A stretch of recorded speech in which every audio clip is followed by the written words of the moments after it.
కేరళ నుంచి ఇక్కడికి వచ్చి లాంగ్వేజ్ పరంగా ఎంత ఇబ్బంది పడి ఉంటారు అవును కదా. మేడం గారు, అవును మేడం, చాలా ఇబ్బంది పడ్డారు. ఎలా నేర్చుకునే ప్రయత్నం ఏమైనా చేశారండి? తెలుగు నేర్చుకున్నారా?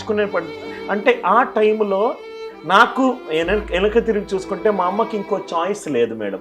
చాయిస్ ఉంటే ప్రాబబ్లీ అది చేసేదేమో, భాష తెలియదు, రైట్. మేము కేరళలో ఉండే లైఫ్ స్టైల్, ఇక్కడ లైఫ్ స్టైల్ డిఫరెంట్, ఎవరూ తెలియదు, చుట్టాలు ఎవరూ లేదు, తోడెవరూ లేరు. ఆ టైంలో రైట్, నాకు ఇంకా గుర్తుంది, 3 కొడుకులని చేతిలో పట్టుకొని స్కూల్ దగ్గరికి వెళ్ళడము, దాని తర్వాత హెడ్ మాస్టర్ దగ్గర ఇంగ్లీష్ మీడియంలో నా కొడుకులను చేపించండి, రైట్, ప్రూవ్ చేస్తారు అని చెప్పడము. నన్ను వెనక తిరిగి చూసుకుంటే చాలా మూమెంట్స్ నాకు గుర్తుకొస్తున్నాయి మేడం. అమ్మ మిమ్మల్ని ఎలా చూడాలనుకున్నారు? ఆ గోల్ మీరు ఫుల్ఫిల్ చేశారా? నన్ను మా అమ్మ ఎప్పుడూ కూడా, మా అమ్మ నాన్న ఇద్దరు గుడ్ హ్యూమన్ బీయింగ్ అనేది ఫస్ట్ థింగ్ మేడం.